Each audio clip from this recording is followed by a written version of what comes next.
All right, now this is a story you haven't heard much about, but I'm going to ask a question. You got to think about it. Is China hindering free speech on American soil? How can that be? Well, Wang Dan, who's a former leader of the 1989 Tiananmen Square protests and founder of an independent think tank that promotes democratic reforms in China, says the Chinese Communist Party is extending its surveillance of critics abroad, reaching into Western academic communities and silencing visiting Chinese students here. Through a campaign of fear and intimidation, Beijing is hindering free speech in the United States and in other Western countries on college campuses. We have enough problem with free speech on college campuses. Now we got it from China. Joining us now for analysis from Florida is Stephen Mosier, a China expert and author of Bully of Asia. And here with me in Washington, Shirkan Ali Khan, who's a graduate student at Catholic University and a spokesperson for persecuted Chinese civil rights activist Gwen Guangcheng. Let's start with you, Steve. You've been covering China for years. I know none of this is surprising to you. I think a lot of Americans, however, are shocked to know that Red China, and yes, I still call them that, Red China has such a long arm into the U.S. academic community. Tell us how they're intimidating speech on campus. Well, Laura, it has a long arm into the U.S. academic community. The arm is getting longer all the time. I'm kind of the poster child for the persecution by China of American academics and American students who criticize the Chinese regime for human rights. You recall we've talked before about my reporting on forced abortions in China, which led the Chinese government to demand of Stanford, demand, not ask, that I be expelled from the university, and Stanford complied. That was a long time ago. China is larger and more powerful today than it was then. It is much more active in suppressing speech.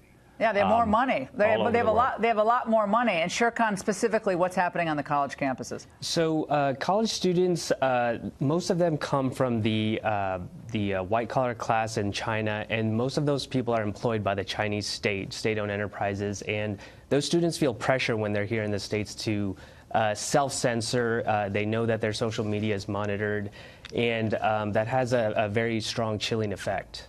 So I was looking at a chart, I think the Wall Street Journal did it, of the number of Chinese students in 2000, come to the United States in 2000, versus today. And I believe the number today was over 500,000 in the United States. Does that sound right to you? I think that I've seen at least over 350,000. The chart goes like this. Yes, the bar graph. Oh, there it is. Correct. So you got to see it there. It's on the right. Thank you. Yes. So there we go. So it's on the right. That's where we are essentially today, at top. Yeah. A lot of Chinese students here.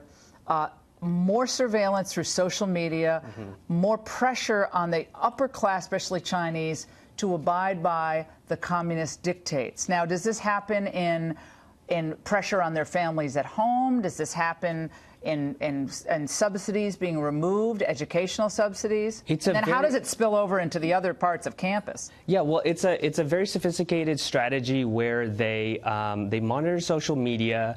And they know that they have, they up the pressure where the students know that they might get a call from their parents saying someone from the government came to visit us, or their parents might be employed by a bank, which is also owned by the government.